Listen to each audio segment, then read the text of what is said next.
अस्सलाम वालेकुम, this is Bilal from video कह रहा हूं भाई, आप लोगों की तरफ से बहुत ज्यादा रिक्वेस्ट आ रही थी कि बिलाल भाई आईफोन के ऊपर iOS 26 नाम की अपडेट आ गई है। आप हमें बताएं कि इसके अंदर क्या नए फीचर्स है और क्या हमें इसे अपने मोबाइल फोन पे इंस्टॉल करना चाहिए या नहीं करना चाहिए। तो आज की इस वीडियो के अंदर ना सिर्फ मैं आपको ये बताने वाला हूं कि आपको इसे अपग्रेड करना चाहिए या नहीं करना चाहिए, मैं आपको ये भी बताऊंगा कि नए फीचर्स क्या आए हैं और मैं ये भी बताऊंगा कि वो नए फीचर्स जो कि आपको तंग कर रहे हैं उनको आप किस तरह से बंद कर सकते हैं, ताकि आप जो नॉर्मल अपना वे ऑफ लिविंग है या जो आपको आदत पड़ी हुई है भाई, आप उसके ऊपर कैसे रह सकते हैं। और अगर आप नए फीचर्स को ऑन करना चाहते हैं, क्योंकि कुछ फीचर्स ऐसे हैं जो iOS की अपडेट के बावजूद भी ऑटोमेटिकली ऑन नहीं होंगे, उनको ऑन कैसे कर सकते हैं। तो मुकम्मल डिटेल्स जो है वो iOS के रिलेटेड यहां पर आपको देखने को मिल जाएगी। अब ये बात मैं क्लियर कर दूं कि आईफोन 17 सीरीज जो है ये iOS 26 के साथ लॉन्च हुई है, यानी कि जिस बंदे के पास आईफोन 17 प्रो मैक्स होगा उसके अंदर iOS 26 बिल्ट इन आएगी और बाकी डिवाइसेस आईफोन 11 से लेकर आईफोन 16 सीरीज तक इनके ऊपर आप iOS 26 की जो अपडेट है वो कर सकते हैं। अब ये अपडेट करना क्या मजबूरी है या इस अपडेट को अभी नहीं करना चाहिए, ये एक बहुत बड़ा क्वेश्चन है। इसका बड़ा आसान सा हल है। अगर आप एक ऐसा बंदा है जो कि इन फीचर्स को जो कि इस वीडियो के अंदर मैं बताऊंगा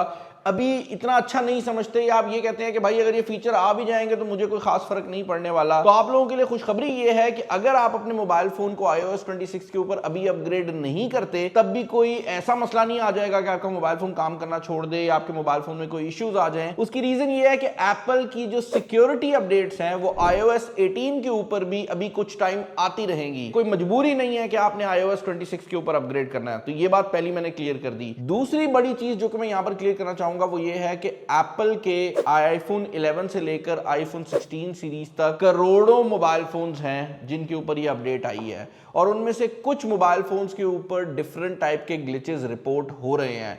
हमारे दफ्तर में जितने भी डिवाइसेस को हमने अपग्रेड किया है हमें किसी किस्म का कोई ग्लिच देखने को नहीं मिला। यह चीज जरूर है कि जैसे ही आप iOS 26 पे अपडेट करते हैं आपके मोबाइल फोन की बैटरी लाइफ कम हो जाती है और उसकी परफॉर्मेंस भी गिर जाती है। बट इसकी टेंशन की बात नहीं है। उसकी रीजन ये है कि एप्पल इंटेलिजेंस जो है वो उस दौरान में चीजों को समझ रही होती है। तो ये जो मसला है ये सिर्फ 2 दिन के लिए रहता है, और ये अब क्योंकि इंटेलिजेंट डिवाइसेस हैं तो ये बेसिकली मसला आता भी इसीलिए है कि वो सॉफ्टवेयर जो है वो आपके लाइफस्टाइल को समझने में टाइम ले रही होती है। यही वजह है कि पहले 2 दिन आप किसी भी मोबाइल फोन पे अगर iOS 26 को अपग्रेड करते हैं तो आपको बैटरी लाइफ और परफॉर्मेंस में थोड़ा सा डिफरेंस मिलेगा, बट वो इवेंचुअली वापस आ जाएगी, नॉर्मल के ऊपर आ जाएगी, तो ज्यादा प्रॉब्लमैटिक बात नहीं है। यार अब iOS 26 का सबसे बड़ा हाईलाइटिंग फीचर इसका ग्लास डिस्प्ले वाला पूरा मैकेनिज्म है। बेसिकली हर चीज को ना एक ट्रांसपेरेंट टाइप का इफेक्ट दे दिया गया है। जो बाय डिफॉल्ट कलर है वो कुछ इस तरह का आता है जहां पर आपको हर एप्लीकेशन जो है ना वो ऐसे लगेगी कि उसके रंगों को कोई खा गया है। मतलब आप ये समझें कि अगर एक तस्वीर हो उसको आप किसी प्रॉपर पेपर पे बनाएं तो वो ज्यादा रंगीन बनेगी ना, लेकिन अगर उसको आप एक शीशे पे बना देते हैं तो आपको रंग नजर आएंगे लेकिन उसमें हल्का सा अंदर बाहर नजर भी आ रहा होगा। ये वैसा ही इफेक्ट देता है। दूसरा, जब आप मोबाइल फोन को इधर उधर मूव अराउंड करते हैं तो जो मेन्यू आइटम्स हैं उनके ऊपर भी आपको हल्का सा ना ऐसे लगता है कि जैसे लाइट किसी साइड से पड़ रही है। तो देखने में ये काफी खूबसूरत लगता है, बट मुझे ऐसा लगता है कि ज्यादातर लोग जो है वो इससे अनॉय हो जाएंगे। अब अगर आपको ये पसंद आ रहा है तो आप या एडिट में जाकर इसको बढ़ा सकते हैं और आप इसको मुकम्मल क्लियर भी कर सकते हैं, यानी कि आपको हर चीज ट्रांसपेरेंट नजर आएगी। और अगर आपको ये बिल्कुल पसंद नहीं आ रहा तो आप इसको डार्क मोड पे कर सकते हैं जहां पर ये इफेक्ट काफी हद तक खत्म हो जाता है। और अगर आप इसको डार्क पे भी नहीं करना चाहते तो आपने अपने मोबाइल फोन की सेटिंग मेन्यू के अंदर चले जाना है और यहां पर एक्सेसिबिलिटीज में चले जाना है। एक्सेसिबिलिटी के अंदर आपके पास यहां पर एक ऑप्शन है डिस्प्ले एंड टेक्स्ट साइज की, इसके अंदर चले जाना। अब अगर आपका मोबाइल फोन पुराना है और आपको लग रहा है कि iOS 26 के बाद जरूरत से ज्यादा ही जो है ना उसकी स्पीड स्लो हो गई है, तो ये रिड्यूस ट्रांसपेरेंसी का बटन दबाते ही आपका मोबाइल फोन तेज हो जाएगा। लेकिन अगर आपका मोबाइल फोन नया है और आप ये ग्लास का इफेक्ट रखना भी चाहते हैं लेकिन आप इसको किसी हद तक खत्म भी करना चाहते हैं तो ये इंक्रीज कंट्रास्ट का बटन दबा देना। अब आपका ट्रांसपेरेंसी वाला मोड भी रह जाएगा लेकिन वो किसी हद तक कम भी हो जाएगा। लेकिन ये ऑब्वियसली परफॉर्मेंस ज्यादा वाले फोन्स पे है, तो आईफोन जो 14 या उससे ऊपर वाली डिवाइसेस हैं ये इंक्रीज कंट्रास्ट वाली ऑप्शन आपने उस पर इस्तेमाल करनी है। एक और बहुत बड़ा डिफरेंस जो कि आपको देखने को मिलेगा वो आपकी रीसेंट एप्स के अंदर है। बेसिकली अगर आप कॉलिंग वाली ऐप पे जाते हैं तो अब उसका डिजाइन मुकम्मल तौर पर चेंज हो गया है और इसके अंदर पूरा जो मैकेनिज्म है वो भी डिफरेंट हो गया है। अगर आप पुराने वाला लेकर आना चाहते हो 3 डॉट्स पे क्लिक करो, यहां पर ये यूनिफाइड और क्लासिक आ रहा होगा। सिंपल इसको क्लासिक पे मूव करोगे तो उसके बाद ये वॉइस मेल फेवरेट्स और जो बाकी ऑप्शंस है वो सामने आ जाएंगी। और अगर आप यूनिफाइड पे मूव करते हैं तो कॉल्स, कॉन्टैक्ट्स और सिर्फ कीपैड की ऑप्शन रह जाएगी। आपका आईफोन अब ये भी बता सकता है कि आपका मोबाइल फोन कितनी देर में चार्ज होगा। तो जैसे ही iOS 26 आप अपग्रेड करेंगे, मोबाइल फोन को चार्जिंग पे लगाते ही आपका मोबाइल फोन आपको बताने लग जाएगा कि किस स्पीड पे मोबाइल फोन चार्ज हो रहा है। वैसे स्पीड तो नहीं बताता, बट जनरली आपको टाइम बता देता है। और यहां पर मजेदार बात यह है कि अगर आप इस मोबाइल फोन के बैटरी सेक्शन में चले जाते हैं तो अब बैटरी सेक्शन के अंदर भी पहले की निस्बत बहुत ज्यादा चीजें जो है वो शो होने लग गई हैं। अगर आपके मोबाइल फोन की बैटरी से आप लोग परेशान हैं तो iOS 26 के अंदर अब एक स्पेशल मोड आ गया है जिसको एप्पल एडेप्टिव पावर कहता है। ये आपके यूजेज को समझता है और कोशिश करता है कि आपकी जो बैटरी है वो पहले की निस्बत ज्यादा लंबी चल सके। तो उन मोबाइल फोन में जिनमें बैटरियां पुरानी हैं या उनमें मसले आते थे, ये अब उनके लिए एक बहुत सॉलिड सोल्यूशन है। आपने नीचे बैटरी की सेटिंग में चले जाना है, सेटिंग में जाके बैटरी वाले ऑप्शन में चले जाना है और यहां पर पावर मोड की अब एक ऑप्शन आ रही होगी। इसमें एडेप्टिव पावर को आपने ऑन कर लेना है और जैसे ही आप इस सेटिंग को ऑन करेंगे आपका मोबाइल फोन आपकी जो डेली लाइफ है उसको रीड करते हुए, उसको समझते हुए आपकी बैटरी को बढ़ाने की कोशिश करेगा। ये मोड अगर आपका मोबाइल फोन कम बैटरी दे रहा है जरूर ऑन कर लेना। अगला बड़ा चेंज आपको कैमरा एप्लीकेशन के अंदर देखने को मिलेगा जिसको ओपन करते ही पहली बार आपको डर लगने वाला है। उसकी वजह यह है कि सारी ऑप्शनें गायब हो गई हैं, लेकिन टेंशन नहीं लेनी, एक्चुअल में ज्यादा ऑप्शंस यहां पर डाल दी गई हैं। अगर आप पहली बार इसको ओपन करेंगे तो आपको नीचे सिर्फ फोटो और वीडियो नजर आएगा, लेकिन अगर मैं इसको स्वाइप करना शुरू करता हूं तो आप देख सकते हैं सारी ऑप्शंस जो कि पहले थी, time lapse, slow motion, cinematic, ये सारी ऑप्शंस जो हैं अभी भी यहीं पे मौजूद है। बट जब आप इस पर स्वाइप करते हैं ये तभी आपके सामने आती हैं। और अगर आपको कोई मोड नहीं मिल रहा तो हर ऑप्शन के अंदर, फॉर एग्जांपल मैं वीडियो मोड में जाता हूं, अगर मुझे इसके रिलेटेड कोई मोड चाहिए तो मैं यहां पर स्वाइप अप करूंगा और आप देख सकते हैं जितने भी मोड्स हैं जिसमें फ्लैश का सेटिंग है, exposure, dual capture, action mode, वो सब कुछ यहां आ रहा है।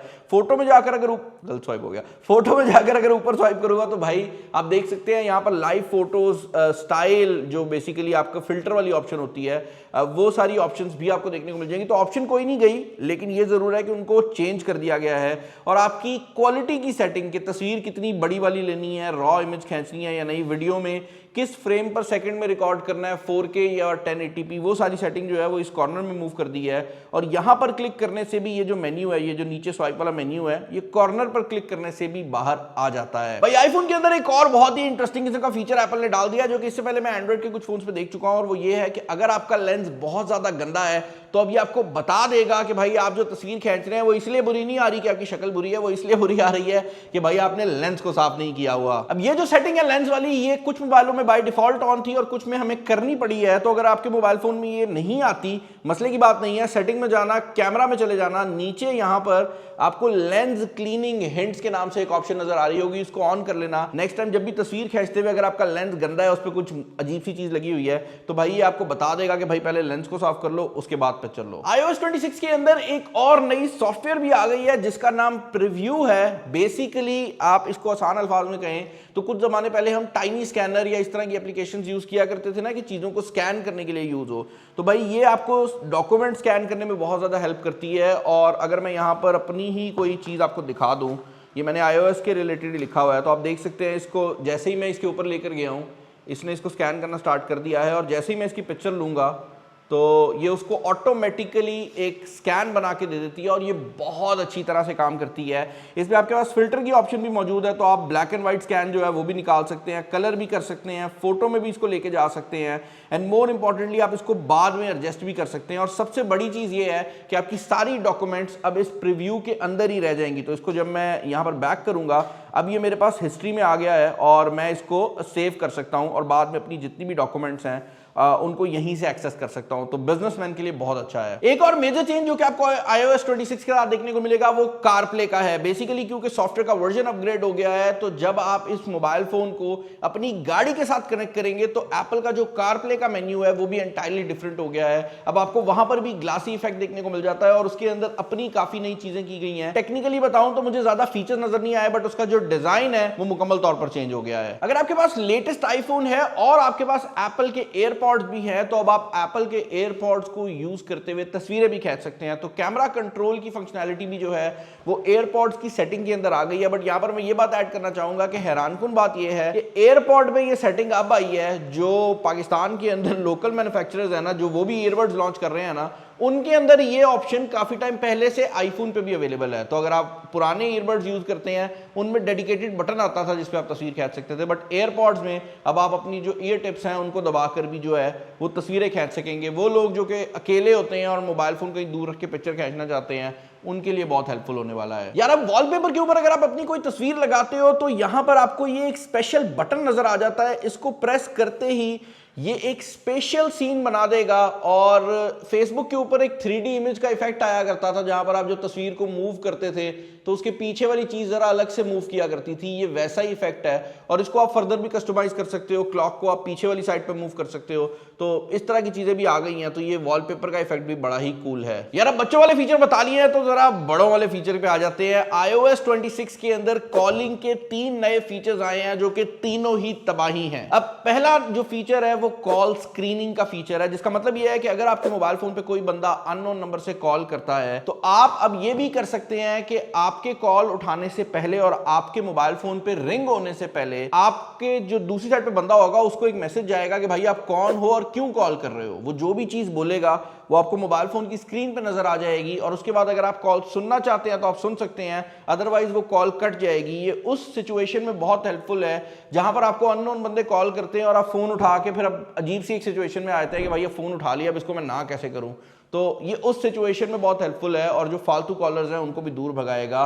दूसरा बड़ा फीचर जो कि एप्पल ने ऐड किया है वो होल्ड कॉलिंग का फीचर है। हम अक्सर बैंकों को कॉल करते हैं तो वहां पर होता है ना 25 मिनट का वेट है, 20 मिनट का वेट है, आप कॉल सुनते रहते हैं, म्यूजिक चलता रहता है। भाई अब आपको वो नहीं करना पड़ेगा। आप होल्ड असिस्ट को ऑन करेंगे और आपका मोबाइल फोन ऑटोमेटिकली वेट करेगा आपके लिए। जैसे ही उसको फील होगा कि दूसरी साइड पे कॉल किसी बंदे ने उठा ली है वो आपको भी नोटिफिकेशन दे देगा। इसका फायदा ये है कि उस 20 मिनट को जाया करने से बेहतर है कि आप उसको अपने नॉर्मल कामों में लगा लेंगे। जैसे ही आपका होल्ड ऑफ होगा आपको नोटिफिकेशन आ जाएगी। तीसरा बड़ा कॉलिंग का फीचर जो है वो लाइव ट्रांसलेशन का फीचर है। मैं ये बात यहां पर क्लियर कर दूं कि ये जितने भी फीचर्स मैंने यहां पर बताए हैं ये आईफोन 15 प्रो से लेकर आगे वाली डिवाइसेस पे हैं। तो जिनमें एप्पल इंटेलिजेंस की सपोर्ट है ये सब फीचर्स उनके ऊपर ही आने वाले हैं। और दूसरी बड़ी चीज मैं यहां पर ये ऐड करना चाहूंगा कि जितने भी फीचर्स मैंने बोले हैं ये सारे फीचर्स जो हैं ये बेसिकली अभी के लिए पाकिस्तानी रीजन में नहीं चल रहे। तो हमने चला के देखे हैं। आप अगर अपने मोबाइल फोन को यूएस के ऊपर शिफ्ट कर देते हैं रीजन वाइज तो ये चल जाते हैं,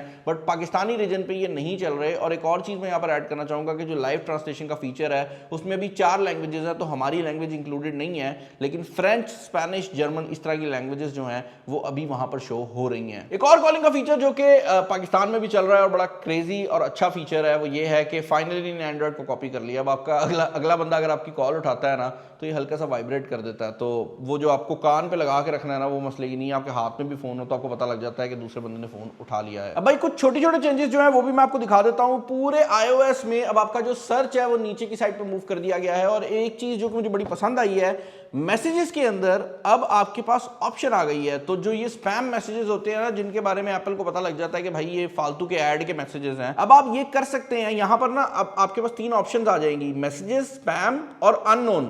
ये मैनेज फिल्टरिंग से आपने जाके इसको ऑन करना है। बट एक बार जब आप इसको ऑन कर लेंगे ना तो उसके बाद यहां पर आपके पास 3 ऑप्शंस आ जाएंगी, मैसेजेस, अननोन और स्पैम। स्पैम में वो हर मैसेज चला जाएगा जो कि एप्पल को लगेगा कि भाई इश्तिहार है। अक्सर होता है ना हमें चीजें बेचने की कोशिश की जा रही होती हैं। उसके बाद अननोन सेंडर्स में वो सारे मैसेजेस चले जाएंगे जो आपने नंबर सेव नहीं किए हुए। और इसका फायदा ये है कि जितने भी आपके ये ओटीपी कोड होते हैं ना वो भी ऑटोमेटिकली अननोन सेंडर में चले जाएंगे। और फाइनली मैसेजेस के अंदर आपके वो इंपॉर्टेंट मैसेजेस हैं जो आप लोगों के साथ कर रहे हैं। तो ये चीज भी जो है वो मैसेजेस एप्लीकेशन के अंदर आ गई। और अब आप ये भी कर सकते हैं कि अननोन सेंडर्स की नोटिफिकेशन को आप ऑफ कर दें। तो अननोन सेंडर्स अगर आपको मैसेज करेंगे उसकी टिंग जो है वो नहीं बजेगी। आपका कोई अपना बंदा करेगा तो उसका मैसेज आपको आ जाएगा। फाइनली भाई अगर आपने रिंगिंग टोन लगानी है तो आप किसी भी ऑडियो को रिंगिंग टोन लगा सकते हैं। बच्चों वाले फीचर है। बट मैं ये जरूर कहना चाहूंगा कि अगर आपके पास कोई मॉडर्न मोबाइल फोन है, मतलब आईफोन 13 से ऊपर कोई डिवाइस है, तो iOS 26 is well worth it. काफी नई चीजें जो है वो इंट्रोड्यूस की गई हैं। कुछ छोटे छोटे बच्चों वाले फीचर जरूर हैं।